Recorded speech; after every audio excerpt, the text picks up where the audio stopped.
welcome to BizBlend listeners, the show where business meets mindset and strategy meets soul. Now, today's guest isn't here to give you another 5 step or 6 step success formula. He is here to tell you the truth. Joining us is Charles Browne. He is a leadership and peak performance coach, nuclear attack submarine warfare veteran, and the author of The Pursuit of Identity and Purpose. So, listeners, Charles helps high stake leaders stop solving the wrong problems and finally reconnect with what actually matters. So, if you have been checking all the right boxes, scaling, hustling, achieving, doing everything you could do, but you still feel off, disconnected, frustrated, or drained, I'm very sure this conversation is for you. We are diving deep into the invisible patterns behind burnout, misaligned success, and motivation crashes. Because maybe deep down there, you are not stuck. You are just out of alignment.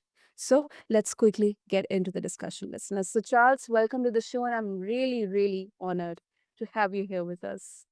Oh, no, the pleasure is mine. Thank you. Okay, Charles, you say high performers, they often burn out doing all the right things. That is true. That is true. I 100% agree with you. So I want to understand, and for the listeners as well, what is the core misalignment that causes this? Is it the burden of performing the best every time? Even when externally they are winning, but they are not feeling that win within them. Yeah, typically what I discover is that misalignment is much further upstream than even that. The misalignment ends up occurring very early in our personal and professional lives when we pursue perhaps an industry or a career, maybe something that we're very good at, Mhm. but not necessarily something that really lights our fire and gets us excited. So that type of burnout isn't the typical burnout where, oh, I've just been working so hard lately, I need a break. It's more of a chronic, very slow burnout where people, leaders especially, become very disenchanted with what they're doing on a day to day basis. Hmm. Yeah, but that makes sense, because I have seen because I've worked in the startup setting as well, and this is also kind of my own entrepreneurial journey. I have seen Mhm. so many founders, they chase growth, but they kind of still feel empty inside, and that can be such a slippery slope for them. So I would love to hear, Charles, how this identity drift shows up even at the top. Yeah, no, absolutely. So again, we have these external metrics, right? Especially in the entrepreneurial world. We have so many opportunities, we have so many great ideas, all of us do. And then those of us who actually take action on it and start chasing that idea and start to try to bring that to life, something happens along the way where the mission overshadows the individual. And as an entrepreneur, there is, in my opinion, there is no such thing as work life balance. If you're an entrepreneur, your work is your life is your work, because so much of what you do is a reflection of your identity. So the problem comes when we start taking a lot of external success advice that says, oh, you just need to hustle more. You just need to do more. You just need to implement this strategy. You just need to do this. All of those sound like really good advice, and they may actually have a ton of success metrics behind them that says, "Oh, this definitely works," but Mhm. does it work for you? And the answer to that question is, well, it depends who you are, what motivates you, and what pushes you forward, and what brings satisfaction and joy into your life. For me, I tend to create a grid for all my clients that aligns our personal values with our emotional needs profile. which sounds really woo-hoo, sounds like it doesn't really have a place in high pressure, high speed, high tech entrepreneurialism. But the truth is that matters more than anything because it's the cornerstone of all of our success. If your values are out of alignment with what you do on a day to day basis, if Mhm. your job and your title are not fulfilling in an emotional way, you're going to run out of steam. You're going to run out of enthusiasm and energy for that mission. So the misalignment happens when we chase after something and think that the outcome is what's going to make us happy. When truthfully, we're all starting to learn and understand and believe it's actually the journey that makes us happy. It is the struggle that makes us happy, but it's got to be a struggle that's aligned to what we believe is important and valuable in life. I have so much to say on this, Charles, because it's not only valid in in entrepreneurship, but in our um, work also. I mean, I had personally experienced this. If when I was kind of not aligned or internally deep into what I am delivering in terms of my output, I couldn't even do the basic things, which I were good at, which I was known for. Like my managers or my colleagues used to identify that, okay, I'm good at this and I is good at this. That kind of, threw me completely off the road. I mean, that really surprised me. And that kind of completely pushed me deep down into the rabbit hole. And then there was COVID, then there was layoff, and then kind of scouring through whatever options are available, just for, the money to pay your bills, that kind Right. of phase. And then, um, I mean, I should really express gratitude to the people I was acquainted with, I were acquainted with that they gave me the chance to be a part of podcasting, and I left everything behind and took a huge, huge risk. But it definitely is true. It definitely is valid, and entrepreneurship is not, everyone's cup of tea. Not everyone Right. can do it. I mean, yes, they could do it, from I'm just not generalizing everything from skill or capability, but then there are so many factors to consider.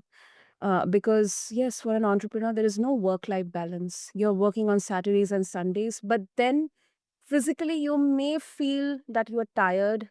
You are really, really physically tired. But then when you're doing something that fulfills you internally, your soul, your soul will say, okay, I'll take a break, but then let me do this as well because this is something really valuable to me.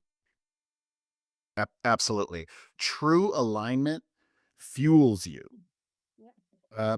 When leaders are operating outside of their values or their emotional needs, even any success feels hollow Yeah. because you've put in all this effort for something and you've I, I typically warn my clients, be Mhm. careful about the prizes that you win because you may be winning prizes that you don't really want.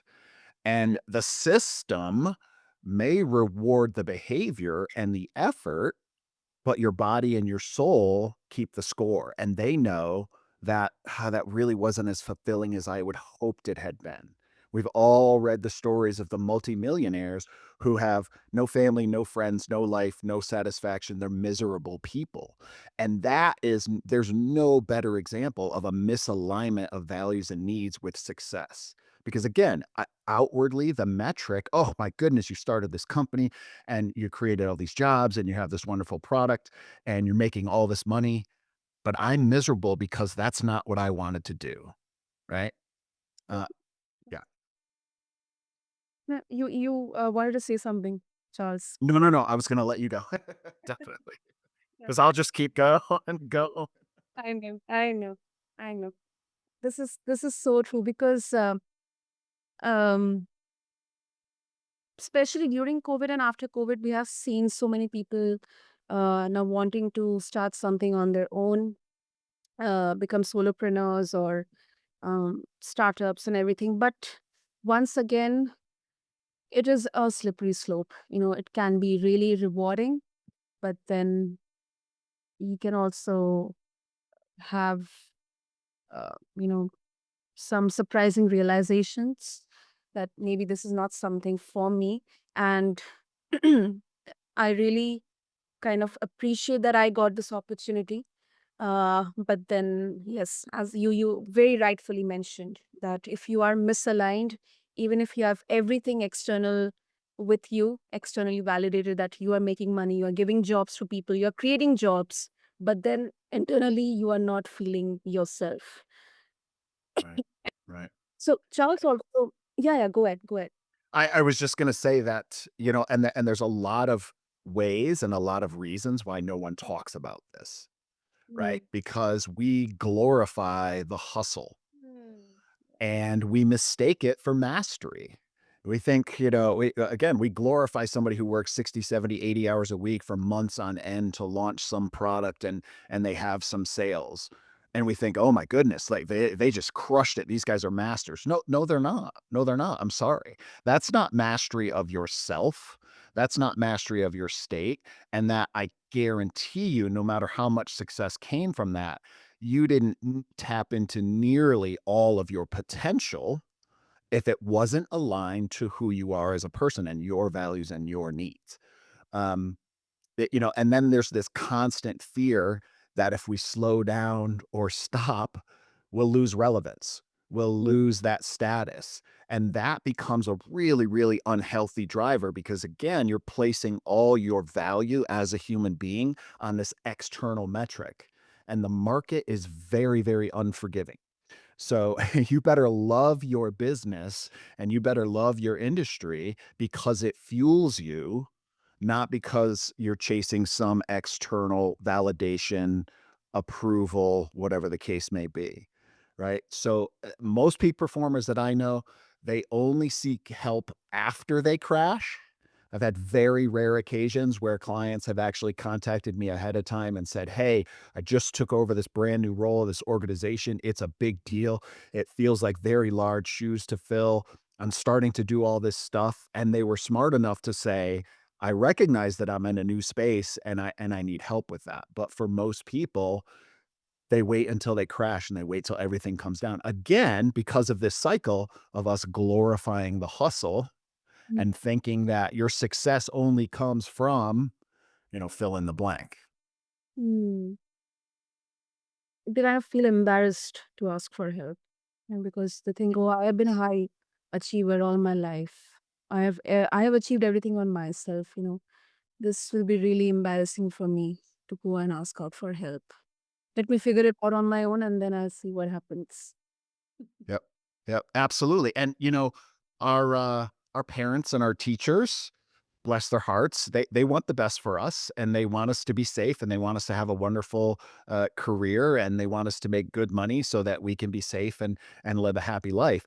But truthfully, a lot of the feedback that we got was really, really actually very unhealthy, Okay. which is celebrating the grade on that exam as opposed to celebrating the effort that you put into studying for that exam, regardless of what the outcome was. I am by no stretch of the imagination am I a perfect parent. However, I did recognize in my children very early. I have one son and one daughter. Mhm. This one is really good at math, just does math in their head. Oh my goodness, good for you. Math has always been easy. Not so much of an artist, doesn't really like to read very much, at least not for pleasure. Okay, I'm not going to force that child to be someone who they are not, but instead I tried to make an effort to have them lean into their strengths. So many of us develop through the educational system and then through our professional lives, especially our early professional lives, to hyper focus on our shortcomings and our weaknesses. There's this impression that success equals you're great at everything.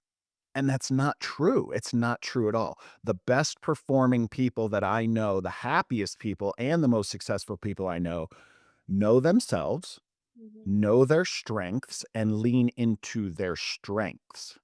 We only discuss or face shortcomings or faults, if you will, weaknesses, when it's holding them back from doing what they're really aligned to do. And there's a couple different ways to do that. It's not necessarily your job to fix your weaknesses. It's your job to acknowledge them and recognize them and then figure out, okay, what's the solution? And sometimes the solution is outsource it.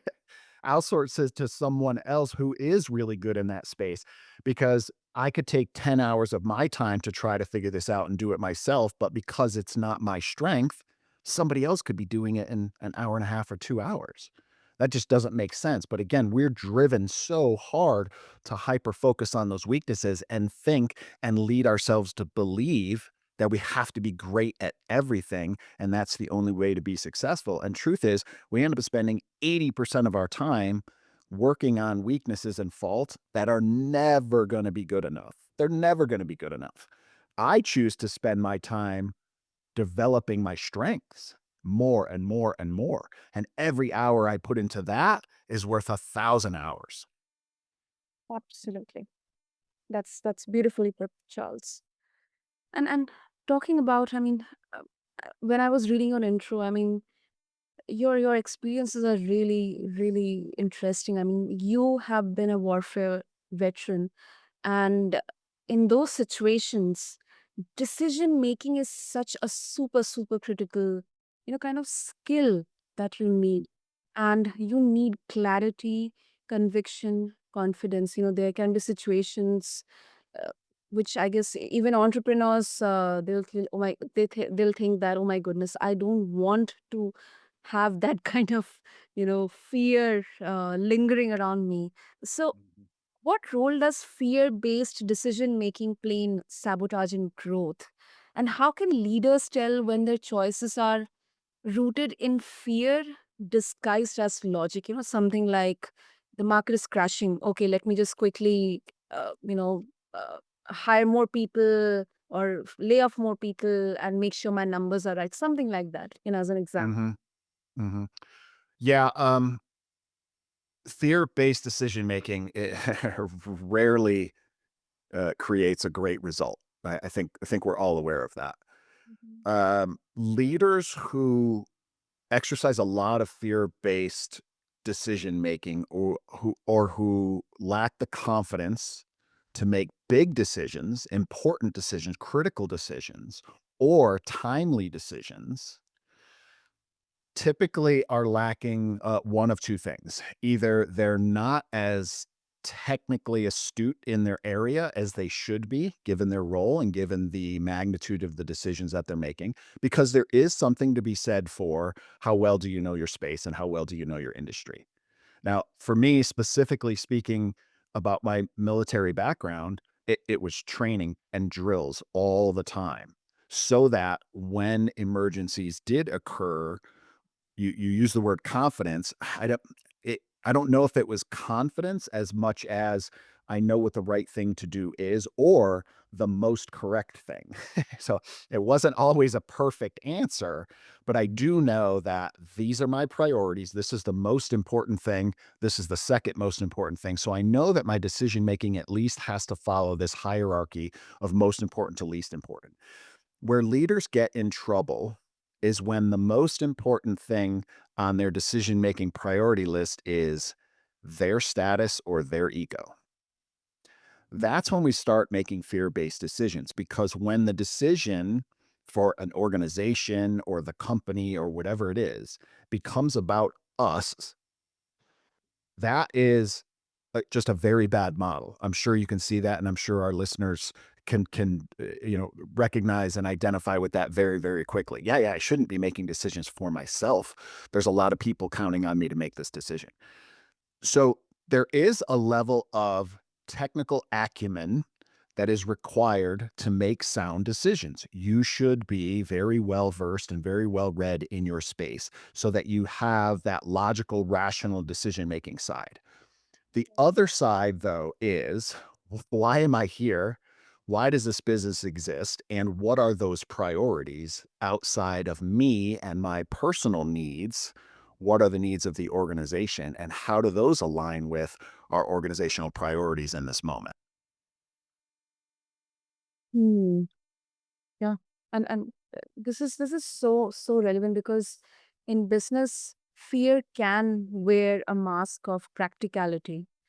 So it's really very critical to recognize, learn to recognize this earlier. So, Charles, before we wrap up, I know we are short on time, but this can be such an interesting conversation. So, let's talk about where do we start. So, when someone feels off, but they can't explain why, what is the first question they should ask themselves to start moving back into alignment? Any first step or, Yeah. yeah. There's so I hesitate because there's a lot of hyperbole in the coaching and consulting world. And things, ideas, concepts, strategies tend to get boiled down to some really, sexy catchphrase, right? Know your why. There's truth in that, but there's so much more to that phrase than just know your why. So many of us will sit down and say, "My why is I need a place to live." Like, come on, I need to pay my bills. That's why. Okay, that's true. I'm being a little facetious. But truthfully, the answer to I feel like things are off, I'm not where I thought I was going to be in life, or worse, I am where I thought I was going to be in life, and I am completely disheartened with what it actually looks like. And or I check all the boxes. This was my example in my experience. I checked all the boxes. I had all the stuff. I had the titles. I all those things, and it was like, eh, is this really it? I did everything that everybody told me to do. So if you're starting to feel that in the back of your mind and you're starting to ask questions like that, here's the catchy coaching phrase, right? Which is you are out of alignment. Okay, but what does that mean? How do I get in alignment? How do I even know? And that starts with, for me and my clients, it starts with an identity audit. Okay. Aside from your title, aside from your roles, aside from the masks that you wear every day and who you're trying to be, who are you authentically? Who were you when you were a kid? Were you silly? Were you, just completely crazy and jumping off of porches and jumping into rivers? Were you a singer? Were you a performer? Understanding who you are at your core is the first step in the process because that gives you kind of an as-built configuration. This is how I was supposed to be before I started getting influenced by all those wonderful people who meant so well and meant, wonderful things for me, but ultimately the messages got a little bit skewed and or I executed them in the wrong way.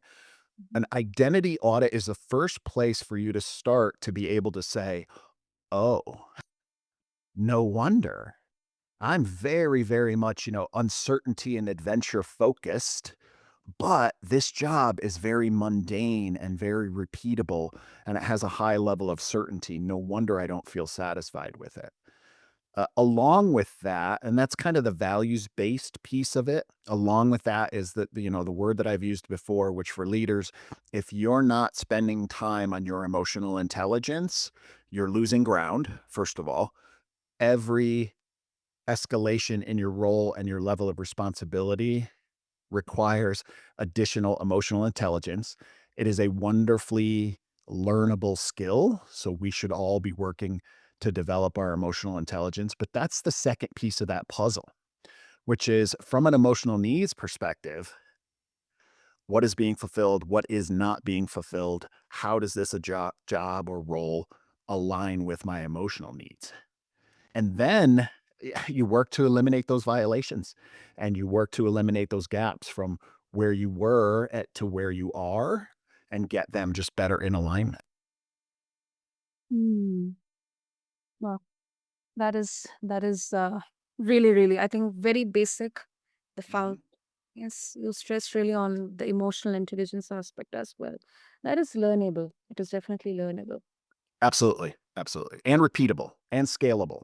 I mean, this is work that any one of us can do because we all have an identity. We were just never taught how to tap into it, how to assess it, how to recognize it, and most importantly, how to appreciate it and love it. Absolutely. And I'll just take 2 more minutes, Charles, because I think this really kind of gives a bit of more clarity into this topic, conversation. Is there ever a point, Charles, where too much of introspection or self introspection becomes kind of another avoidance strategy? I mean, can realigning become an excuse for inaction? Oh, there are definitely those among us who are addicted to self help. And they're addicted to self help because of exactly what you just said, which is it feels like I'm doing stuff. I'm working so hard on myself. I read this book. I read this book. I read this book. None of that means anything if you do not put it into practice. Nothing changes until you are willing to go out and play with your identity, play with your world, make some mistakes, adjust, pivot, grow. And there are I've had plenty of clients who have come to me and said, "Yeah, I've had 6 coaches and nothing changes and this is all bunk." Mhm, But you're here because you know something's not right. And a good coach, a professional coach, is going to push you to serve you. mhm, They're not going to just placate you, because of financial motives, right? And so there are definitely those among us. And look at your bookshelf. If you are addicted to self care and you're addicted to self help, it's because you're not taking action and you're hoping that the next book or the next podcast or the next video is going to give you the secret ingredient that's going to just pop everything in your life into place. And that's never going to happen without action. absolutely. Super, super important. It's like the grade system. Even if you get good marks and you are successful, as per your expectations, but if Mhm. you're not putting them into practice, I mean, life outside is really, really tough, to be Yep, honest. absolutely. Unless you don't know how to put, your learnings into practice, those grades and marks, they don't matter. They don't. Yeah, they do. I mean, if you want to get into good college and stuff. Yeah. They have their place. How's that? They have their place. I'll put it in a different context. Anyway, Charles, thank you. Thank you so, so much for this really practical and a really, you know, insightful conversation. If our listeners would like to get in touch with you, what will be the best way to do that? The best way to do that actually is just land on my website. I'm sure there'll be a link somewhere, but it's just therealcharlesbrown.com. It is Brown with an E. That's the only sneaky part to it. But I mean, that's my website. You can also find me on YouTube and LinkedIn most frequently. And I have a couple of great assessments on my website for people that are out of alignment or think they might be out of alignment. There's a couple of really great assessments in there with some really practical advice that can help anybody listening. Wonderful. I'll make sure to have all the links in the show notes. And Charles, once again, thank you so, so much. This was really a powerful conversation. And Yeah, it was my pleasure. Absolutely.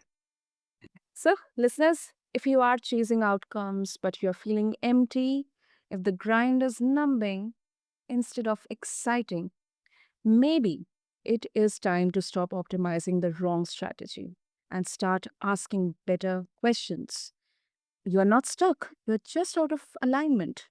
And to connect with Charles, just refer to the show notes along with this episode on your favorite podcast platform and check out his book, The Pursuit of Identity and Purpose. And until next time, I urge all of you stay grounded, stay curious, and as always, blend your business with what matters most.